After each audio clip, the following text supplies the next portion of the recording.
ბევრი წელი გავატარე mainstream მედიაში, მუშაობდი ABC-სა და CBS-ში და შემდეგ მოხდა 7 ოქტომბერი 30-იანი წლების გერმანია ჩემს კართან მოვიდა. იყო გარკვეული ადამიანები, რომლებიც იცით აკვეყნებდნენ რაღაცებს, დიახ რომ ებრაელები, მავნებლები და ტარაკნები იყვნენ. პროპაგანდა იმდენად ცუდი გახდა, მან დაიწყო მემარჯვენეებში შეღწევა. ჩვენ აქ ვართ კუფის კონფერენციაზე, ისრაელისთვის გაერთიანებული ქრისტიანები ამ კვირაში და ძალიან გამიმართლა, რადგან ინტერვიუს ვიღებ. ყველაზე მომხიბვლელ და საინტერესო ადამიანებს, ვინც კი ოდესმე შემხვედრია. ერთ-ერთი მათგანი, რომელსაც სიამაყით ვუწოდებ მეგობარს, სტელა ესკობედუა, ემის ჯილდოს მფლობელი ჟურნალისტი და სტელა ნიუსის დამფუძნებელი. სტელა, მოგესალმები. მე უფრო გამიმართლა, რომ აქ შენთან ერთად ვარ. არა, მე ძალიან გამიმართლა, რომ მეგობრად გიწოდებ. ყოველ ჯერზე როცა გხედავ, ეს ყოველთვის რომელიმე შესანიშნავ ღონისძიებაზე ხდება, მაგრამ არც ერთი ღონისძიება არ ჯობია კუფის. ასე რომ, მადლობა. იცის არა, მე მგონია, რომ მიუხედავად იმისა, რომ დიდი ხანია არ ვიცნობთ ერთმანეთს, 7 ოქტომბრის შემდეგ ჩვენ ერთ საზოგადოებად ვიქეცით. ვიცი, ჩვენ აქტივისტების საზოგადოებად ვიქეცით, რომლებიც უბრალოდ სიმართლისთვის იბრძვიან. დიახ. და ვფიქრობ, შენი გზა ძალიან საინტერესოა, რადგან შენ ფაქტობრივად ყოფილი საბჭოთა კავშირიდან, ანუ იმდროინდელი საბჭოთა კავშირიდან, უტოლვილი ხარ. ვინაც ამერიკული ოცნება აისრულა, ჟურნალისტი გახდა და შემდეგ დაიწყო იმის დანახვა, რისგანაც შენი ოჯახი გარბოდა უკვე საკუთარ პროფესიაში. გთხოვ, მოგვიყევი ამ გზის შესახებ. და არა მხოლოდ ჩემს პროფესიაში, ჩვენს ქვეყანაში, შენს ქვეყანაში, ამერიკის შეერთებულ შტატებში. იცი, მე ვარ საბჭოთა კავშირის ლტოლვილი, რომელიც უზბეკეთში დავიბადე და მითხრეს, რომ ამერიკა შესაძლებლობების ქვეყანა, რაც ასეა. მაგრამ აქ, როგორც ებრაელი, ასევე მითხრეს, რომ ანტისემიტიზმი, ებრაელების სიძუნვილი ამერიკაში არ არსებობს. შენ იცოდი, რომ ებრაელი იყავ? მე ვიცოდი, რომ ვიყავი ებრაელი, რომელიც ცხოვრობდა ყოფილი საბჭოთა კავშირის ტერიტორიაზე. შენ იცოდი, რომ ებრაელი იყავი, მე ვიცოდი, რომ ებრაელი ვიყავი, მე ვამაყობდი ჩემი ებრაული იდენტობით. ჩვენ უბრალოდ არასდროს აღნიშნავდით შაბათს, არასდროს აღნიშნავდით დღესასწაულებს. მამა ჩემი ამბობდა, რომ როცა იზრდებოდა, ისინი პასექს აღნიშნავდნენ ისე, რომ მაცას ბალიშის პირებში იღებდნენ. ეს დანაშაული იყო, ეს კრიმინალიზებული იყო. სწორია. ასე რომ ჩვენ ვიცოდით, რომ ებრაელები ვიყავით, მაგრამ უბრალოდ არ ვიცოდით ამის მნიშვნელობა. შენ ებრაელი ხარ. და ეს იყო სიონიზმი საერთოდ არ არსებობდა. ან ებრაელი იყავი, ან არ იყავი ებრაელი. სულ ეს იყო. შემდეგ კი ჩამოვედით ამერიკის შეერთებულ შტატებში და აქ ვიზრდები და ანტისემიტიზმს არ ვგრძნობ, არაფერს მსგავს, არაფერს. და მერე 7 ოქტომბერი ხდება და მე მედიაში ვარ, ხო იცი? მე ვარ. რა საკეთებ? დამაჯობა, მე ვიყავი, ასე რომ მრავალი წელი მუშაობდი წამყვან მედიაში, ABC-ში, CBS-ში, ადგილობრივ ახალ ამბებში. რა იყო შენი მიმართულება? შენი მიმართულება იყო ადგილობრივი ახალი ამბები. ჩემი მიმართულება იყო ადგილობრივი ახალი ამბები. და შემდეგ გავხდი წამყვანი, ახალი ამბების წამყვანი, დილის შოუ, საღამოს ახალი ამბები. ხო, ეს იყო ჩემი საქმე. არაფერს ვგრძნობდი, არაფერს მსგავს.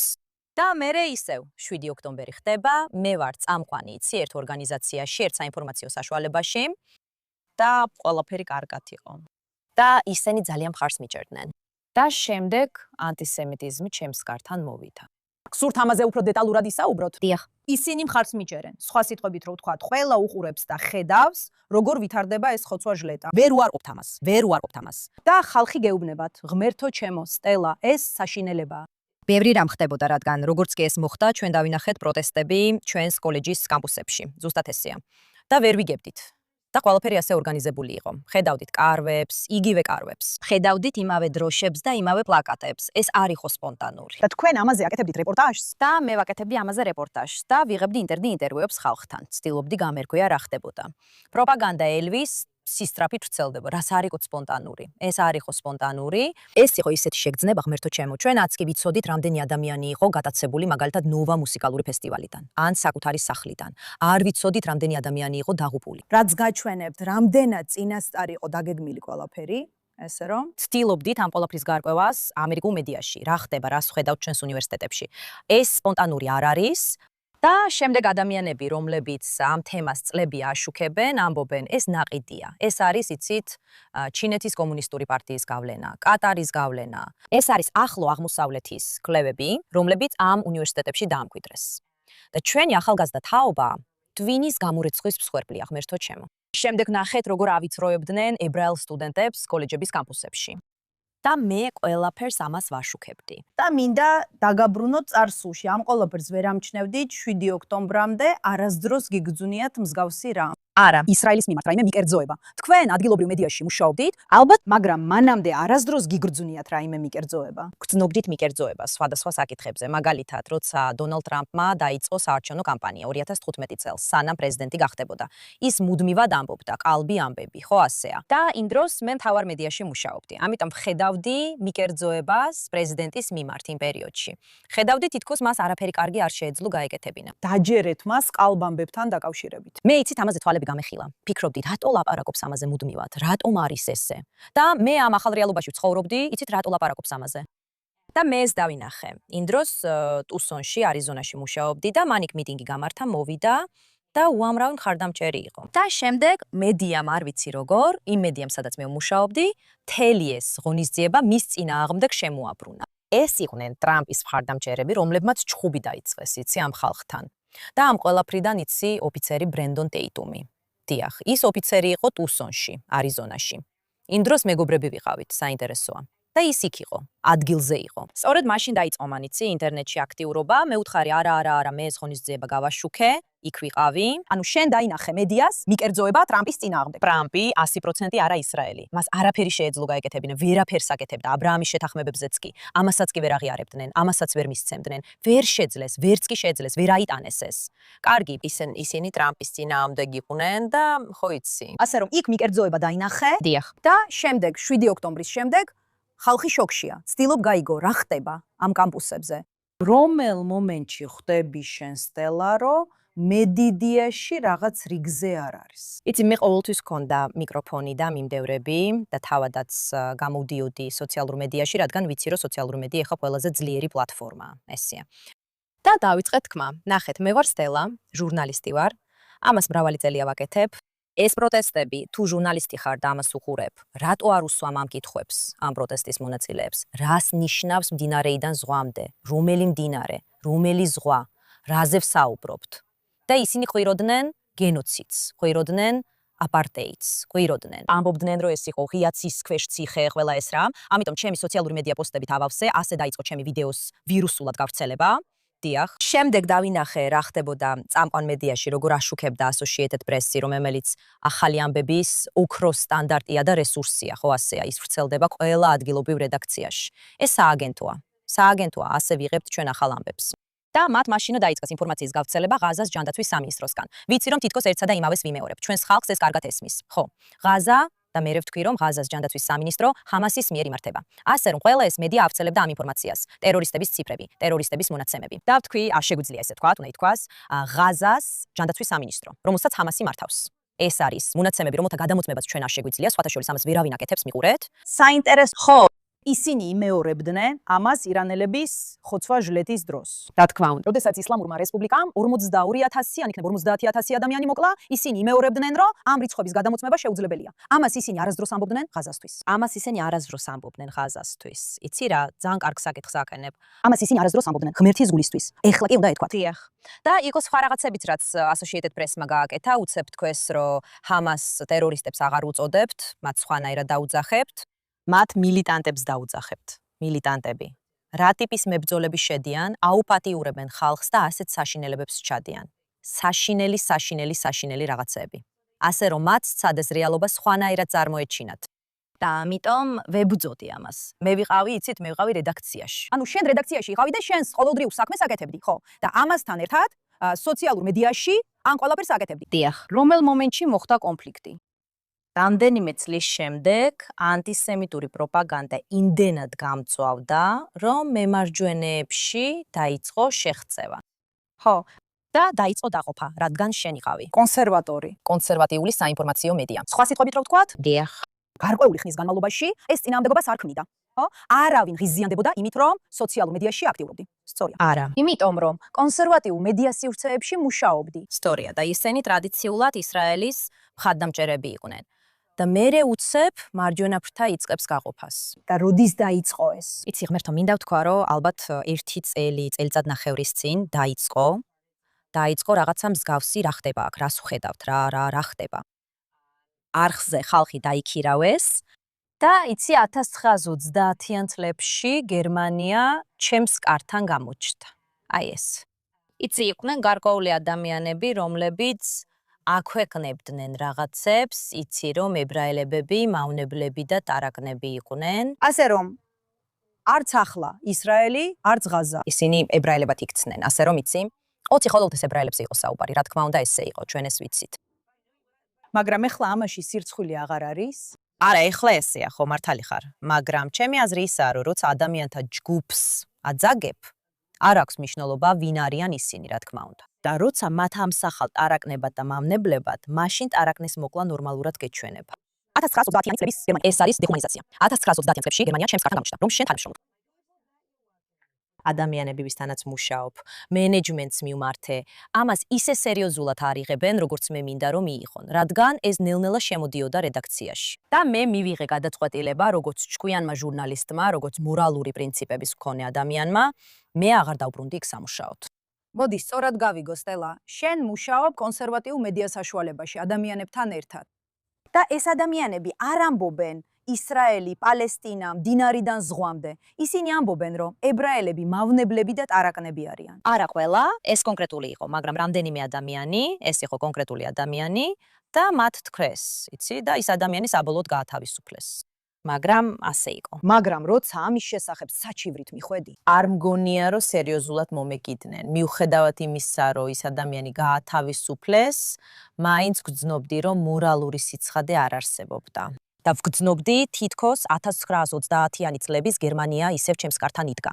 და ამას უკვე ძალიან დიდი ხანია ვაკეთებ, რომ ვიყო, იცით, ისეთ რედაქციაში, რომელიც ეხლა ტოქსიკურია ჩემთვის. ეს იმდენად გავრცელებული იყო, გულისხმობ, წარმოიდგინეთ, რომ ეს ადამიანი გვერდზე გადადოთ, მავნებლებთან და ტარაკნებთან ერთად, სხვები რას აკეთებდნენ, მიანიშნებდნენ, სხვები უბრალოდ იცით, მახინჯები, მტრულები, არა, ეს იყო ნაზავი. ეს იყო ნაზავი. კარგი ნაზავი იყო, მაგრამ ყოველთვის სიტყვის თავისუფლების უკან იმალებოდა. ჩვენ სიტყვის თავისუფლების მომხრე რედაქცია ვართ. დიახ, როცა ვთქვი, რა მიზნით, რომ ჩემმა შვილებმა თავისუფლად შეაწუხონ სხვები. არა, მაგრამ ჩემთვის ეს უფრო დიდი იყო. ეს არის რა მიზნით, რომ ეხლა ეს არხი ცნობილია იმით, რომ ყავს ადამიანი, რომელიც ასე ფიქრობს. რომ ჩემმა შვილებმა გადაიხადონ ფასი. ხო, იმიტომ რომ ისინი ტარაკნები არიან და მავნებლები. დიახ. ჩემთვის, როგორც ადამიანისთვის, ვინც მედიაში საკმარისად დიდხანს, როგორც ჟურნალისტისთვის, რომელსაც აქვს პრინციპულობა და მორალური სიცხადე და რომელსაც აქვს გუნება, რომ ეს ესმის. მართლა არ მჭირდება ეს პლატფორმა, რომ გავაგრძელო ის, რაც უნდა გავაკეთო. დიახ, რადგან უკვე ყავდათ დიდი აუდიტორია. ყავს დიდი აუდიტორია, არ გულისხმობ მილიონობით გამომწერს პირდაპირ, მაგრამ მილიონებს ვწვდები. შენც მიაღწევ ამას, იცი? მე უკვე ვწვდები და ყველაზე მეტად მორალური სიცხადე მაქვს. ვიცი, რომ რასაც ვაშუქებ, უბრალოდ სიმართლე კი არ არის. რადგან ხალხი იტყვის, ვისი სიმართლეაო. ეს რეალობაა. ხო, მე რეალობას ვაშუქებ. რა ხდება ზუსტად და თუ ამის გამო გრძნობები გეწყინა, ეგ შენი პრობლემაა. პრობლემა. სტელა, ყველაფერი უარესდება. იცი, მე ყოველთვის ვამბობ, რომ ყველაფერი უნდა გაუარესდეს, სანამ გამოსწორდება. და უბრალოდ არ ვიცი სად არის ფსკერი, არ ვიცი უკვე მივახციეთ თუ კიდევ გვაქვს გზა გასავლელი, იმიტომ რომ ეს ყველაფერი უბრალოდ აბსურდულად მეჩვენებავს კარგ. გეტყვი, ჩემი საუკეთესო მეგობარი, სიგი ფლიკერი, მისი მამა, მორდეხაი პალდიელი, ბრწყინვალე კაცია. ის მრავალი წლის განმავლობაში მუშაობდა იად ვაშემში მართალ წარმართებთან ერთად და ძალიან მიყვარს მასთან საუბარი. ვეკითხები, მორდეხაი, რას ვხედავთ აქ? მან მითხრა. ის ყოველთვის ამბობს, ანტისემიტიზმი კიბოსავითაა. ის ყოველთვის არსებობს. ის უბრალოდ იცი ავლენს თავის ბურუც სახეს. და ეხლა ჩვენ ცხოვრობთ ისეთ დროს, როცა ებრაელებს ყველაფერში ადანაშაულებენ, ყველაფერში. შენი ტუალეტი გაფუჭებულია? ადანაშაულე ებრაელები. ეს არის ბრალდება. შენ სამსახური არ მიიღე? შენ არ მიიღე. ებრაელების ბრალია, ებრაელების ბრალია. ეს ისეთი მარტივი იცი, განტებების ვაცია, ხო ასეა? და რომ აირიდო პასუხისგებლობა შენი ცხოვრების მიმართ. ხო და რომ უპასუხო შენს კითხვას უმჯობესდება თუ არა, იცი? ამერიკის დემოკრატიული პარტიისგან განსხვავებით, რომელსაც იწოვენ ამერიკის დემოკრატ სოციალისტები, რომლებიც სინამდვილეში სოციალისტები არ არიან. ისინი ისლამო-მარქსისტები არიან. ხო, ისინი სულად ინგრევიან, რადგან მათი პარტია ცოცხლად იჭმევა. კონსერვატიული მოძრაობა იბრძვის, ის საკუთარ თავსაც ებრძვის, ეს მართლა ესეა, მაგრამ მაინც მაქსიმალურად ცდილობს.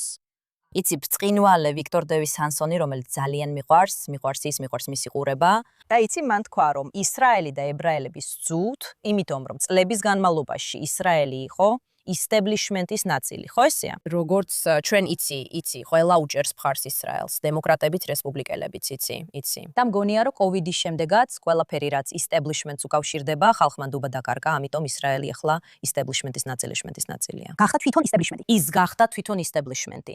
ეხლა ჩვენ გძულს ისრაელი, მაგრამ რაც მომეწონა, რაც მან თქვა, იყო ის, რომ ისრაელის ზულთ არა იმიტომ, რომ წააგო, არამედ იმიტომ, რომ მოიგო. დიახ, და იმიტომ, რომ იცით რა, ისრაელს ყოველთვის უყურებდნენ როგორც ერთ პატარა ქვეყანას, რომელიც ცდილობს თავის დაცვას და ყავს უამრავი მტერი, ეხლა კი ის უკვე ძალაუფლების მქონე ქვეყანაა. ასე რომ ის აღარ არის მსხვერპლი და აქ ადამიანები ადიდებენ მსხვერპლობას. დიახ, ეს უკვე იდენტობად იქცა რა, დიახ. და პალესტინელები ყველაზე დიდი მსხვერპლები არიან. დამთგუნველი და დაჩაგრული. ხო, ზუსტად ეს არის. და ამას მედიაში ხედავ, რომ მედიას უბრალოდ თავისი დღის წესრიგი აქვს და ფაქტებს ისე არჩევს, რომ ამ დღის წესრიგს მოარგოს. პრობლემა მედიასთან ის არის, რომ ვერ გააერთიანებდა, ვერ იტყვი, რომ მედიას ერთი და იგივე დღის წესრიგი აქვს. ყველაფერი ჩვენს უნივერსიტეტებში იწყება, დიახ, ესე რომ ეს ჩვენს უნივერსიტეტებში იწყება, სადაც არიან ეს ახალგაზრდა სტუდენტები. როცა მე სამხრეთ კალიფორნიის უნივერსიტეტში USC-ში ვსწავლობდი, ეგეთი რაღაცები არ მინახავს და სხვათა შორის, როცა ეს ყველაფერი ხდებოდა, პროტესტები USC-ის თავის კამპუსებზე, ამის ნება არ ქონდა დართული, რაც ძალიან კარგი იყო. მაგრამ ხედავთ, ყველა ეს ადამიანი მიდის მაგალითად ჟურნალისტიკის სკოლაში ან განათლების სფეროში და ისინი იქიდან აქტივისტებად გამოდიან. ისინი რეალურად პროფესიონალები არ არიან ამ სფეროში, ისინი აქტივისტები არიან. და მიდიან ამ რედაქციებში თავიანთი დღის წესრიგით და იცით, KAIR-ი ყველაზე დიდი ისლამური ორგანიზაცია ამერიკაში, მათ აქვთ გეგმა, მათი აღმასრულებელი დირექტორი ნიჰად ავადი. ის იდგა იქ სცენაზე, დამიჯერებთ სიტყვაზე, ეს ვიდეოზეა. და მან თქვა, ჩვენ უნდა ვიყოთ კონგრესში, უნდა ვიყოთ მედიაში, ისლამოფობიის გამო, სხვათა შორის, ხო კარგი, განა ეს არ გააკეთეს. განა ისინი ახლა ხან არ დასაჯეს, არ გაასამართლებეს. ხო, ასე რომ ამერიკის ზოგიერთ შტატში ისინი ტერორისტულ ორგანიზაციად ითვლებიან, მაგრამ ისინი არ არიან ტერორისტული ორგანიზაცია ამერიკის შეერთებულ შტატებში. და არიან კანონმდებლები, რომლებიც აქტიურად ცდილობენ ამის გატანას, აკავშირებენ. იცი მათი ფინანსები არც ისე კარგია, იცი თითქოს ბევრი რამ ხდება, მაგრამ კულისებს მირმა ბევრი რამ ხდება. იცი KAIR მართლაც პატარა ორგანიზაცია იყო, რომელიც უდიდეს ჰამასის ტერორისტული დაფინანსების საქმეში, ASHS-ის ისტორიაში და ობამას დროს ბრალდებულთა სიაში იყო. თუმცა ბრალი არ წაუყენეს. მისმა გენერალურმა პროკურორმა ერიკ ჰოლდერმა ეს საქმე შეაჩერა და შემდეგ KAIR ის გახდა. ვაუ, ხო. და ამ KAIR-ის ბევრი ლიდერი, აღმასრულებელი დირექტორი, იცით, ისინი კოლეჯის კამპუსებში იყვნენ ამ პროტესტების დროს. ისინი იგივე ადამიანები არიან, დიახ, და არაფერს მალავენ, რასაც ამბობენ, ხო? და სხვათა შორის, რაც უფრო რადიკალური ხარ, მით უკეთესია DSA-ისთვის. დიახ. ანუ პალესტინამ გაიმარჯვა ნიუ-იორკის დემოკრატების პრაიმერისში. პალესტინა ბიულეტენზე იყო. რაც უფრო რადიკალური იყავი, რაც უფრო ისრაელის წინააღმდეგი იყავი, შენ გაიმარჯვე. აი ეს ხდება ახლა. როგორ ფიქრობ, ეს დესადემოკრატიულ პარტიას დაანგრევს, თუ დემოკრატიული პარტია გააკეთებს ამას? როდისმე გამბედაობას მოიკრებენ და გააგდებენ მათ. იცი, ეს კარგი კითხვაა. მათ უნდა კონდეთ გამბედაობა, რომ ისინი გააგდონ. მაგრამ ფიქრობდეს, სინამდვილეში ახალგაზრდების ხმებს იზიდავს. არა მხოლოდ ახალგაზრდების ხმებს, ისინი დემოკრატებს უფრო მარცხნივ წევენ, დიახ. ასე რომ კამალა ჰარისი, რომელმაც ფაქტობრივად მანდამი უწოდა, როგორც ჩანს, ისევ აპირებს კენჭისყრაში მონაწილეობას. ხო, უნდა სცადოს კიდეც. ეს საუკეთესო გზაა რესპუბლიკელების გამარჯვებისთვის. მაგრამ ისინი დემოკრატებს უფრო მარცხნივ წევენ, ეს არის რაც ხდება და თუ არ იბრძოლებენ, საკუთარ პარტიას დაკარგავენ. კომუნისტებისთვის, ისლამო-მარქსისტებისთვის, რომლებიც აპირებენ, ისლამისტები მათ ცოცხლად შეჭამენ. და როცა იხსენებ, როგორ გაიზარდე რეპრესიულ რეჟიმში, რა იცი ისეთი, რაც მათ არიციან. ის კომუნიზმი არაფერია უფასო. ხო. გულისხმობ, ჩემი მშობლები მიყვებიან ისტორიებს, პატარა ვიყავი, როცა წავედი, მაგრამ კომუნიზმის დროს დავიბადე. ხო და დედაჩემი ამბობს, იცი, ის ამას უყურებს და ამბობს, იცინის, ამბობს, მართლა გონიათ, რომ ეს მუშაობს. ამბობს, ყველას ერთი და იგივე ხელფასი ქონდა, იცი, ჩემს ბებიას, დედაჩემის დედას, 10 შვილი ყავდა, ყველას ერთი და იგივე ხელფასი ქონდა. და უთხარი, დედა, მაგრამ როგორ კიდულობდით რამეს, თუ ფული არ ყოფნიდათ? ფულით გაცვლა, ვიღაც ვინც სასტუმროში მუშაობდა, იპარავდა ბლედებს, ბალიშებს, მერე თქვენ მათგან კიდულობდით. აი ესე ხდებოდა ყველაფერი. ესე რომ აქ ვერავინ იგებს. ხალხი იპარავს, რომ გაკლიდოს. დგახარ იქში პურზე, იცი რომ შეიძლება არც კი შეგხვდეს, იმიტომ რომ იწურება. ანუ და ეს ბავშვები უბრალოდ პრივილეგირებულები არიან. ისინი არ იციან. მართლა ესმოდეთ, იმიტომ რომ ისინი ცხოვრობენ დემოკრატიაში, მართლა არ ესმით. არ ესმით რა. რა ხდება, როცა თავისუფლებებს ართმევენ, რადგან ისინი ცხოვრობენ დემოკრატიაში. მიზეზი, რის გამოც მათ შეუძლიათ გააპროტესტონ და გააკეთონ ის, რაც შეუძლიათ, სწორედ დემოკრატია. და ისინი იმდენად ტვინ გამორეცხილები არიან, სამწუხარო ამის ყურება. მაგრამ სტელა, ტვინის გამორეცხვა მოდის გარერე, მორუთი გავლენიდან.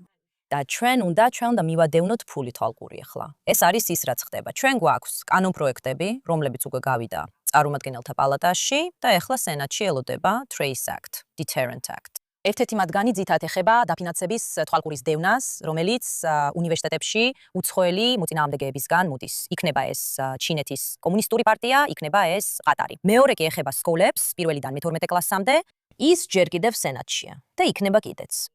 ჩვენ გვაქვს აქ მარისი ხმები. რატომ არ უნდა უნდოდეს რომელიმე კანონმდებელს ჩვენი დაცვა ამისგან? ეს არის ის, რაც მე არ მესმის. ანუ რატო გვინდა რომ ინტერესები დაუშვათ? ანუ ხო, მაგრამ პოლიტიკოსებსაც ყიდულობენ. გეუბნები. ხო, ხალხს ვეუბნები, რომ აღარ არის საჭირო გაერთიანებულ სამეფოს უყუროთ. შეხედეთ ნიუ-იორკს. შეხედეთ რა ხდება ნიუ-იორკში. ხალხი ხვდება, რომ ეს ცივილიზაციური ბრძოლა, ან არა, მართლა. მე ვფიქრობ, რომ უფრო და უფრო მეტი ამერიკელი ანოს უფრო და უფრო აცნობიერებს. საოცარია, რომ არსებობს ისეთი ორგანიზაცია, როგორიც აქ UPI, კი, სადაც არის ქრისტიანულ-ებრაული ალიანსი. მადლობა ღმერთს. ვინც ესმის იუდეო-ქრისტიანული ღირებულებები და ვინც ესმის, რომ ისლამო-მარქსიზმი ამერიკის ნაწილი არ არის. ეს არ შეერწმება, არ მუშაობს. ხო. და მათი ერთადერთი სურვილია ამერიკის განადგურება. იმიტომ რომ იცი რა, ყოველთვის ვამბობ, floor ამერიკის შეერთებული შტატების ბომბებით განადგურება შეუძლებელია. არა. ვერ შეძლებ. ისრაელიც იგივეა, მაგრამ შენ ესე რომ უნდა აგვიღო ნიმუშში. ზუსტად. ისინი შიგნიდან გჭამენ, ჩვენ ვყოფთ დემოკრატიულ პარტიას, ვყოფთ ჩვენს შეხედულებებს რა ხდება, ვყოფთ რესპუბლიკურ პარტიას. და იცით ჩვენ ყველაფერს ვაკეთებთ რომ აქ ვიბრძოლოთ და იცით ჩემსავით ხმები მედიაში ნელ-ნელა ცდილობენ ხალხის გაღვიძებას. რადგან მე იცით რასაც ვამჩნევ, როცა ვინმეს რამეს ძალით აჭმევ, ეს არ მოსწონთ. მართლა უნდა სცადო, რომ ხალხს თვალები აუხილო, ესე რომ ესა ის, რასაც ვაკეთებ. კარგი, ვფიქრობ შესანიშნავად აკეთებ თქვენს საქმეს. მადლობა. და გუნწრფელად ვიცი რომ ეს რთული იყო. ეს საკმაოდ დიდი გამოწვევა იყო, რაც თქვენ მოახერხეთ და საკუთარი ძალებით რაღაცა შექმენით. გმადლობთ. და რო განაგძეთ სიმართლის თქმა, ეს არის ამერიკული ოცნება. ასე რომ შეგიძლია ამ ქვეყანაში მოხვიდე მხოლოდ ოცნებით და გახდე ის, რაც გინდა. მე შემიძლია გავხდე ყველაფერი გარდა ამერიკის შეერთებული შტატების პრეზიდენტისა. შეგიძლია გახდე ისრაელის სახელმწიფოს პრეზიდენტი. უბრალოდ ვამბობ. მაშ, სტელა ესკობედო, მადლობა იმ საოცარი მუშაობისთვის, რასაც შენი ხმით აკეთებ. იმედები მაქვს ყველა გააძლიერებს სტელას ხმას, ის ახალ ამბებს აშუქებს. მადლობა იმისთვის, რაც ხალხს დაავიწყდა რომ გაეკეთებინა. ის ამას აკეთებს. ასე რომ მადლობა სტელა იმ საოცარი მუშაობისთვის, რასაც აკეთებ. ჩვენ გავაძლიერებთ ჩვენს ხმას, რადგან ეს ხმა უნდა ისმოდეს. მადლობა. მადლობა, ჩემო მეგობარო, მადლობა.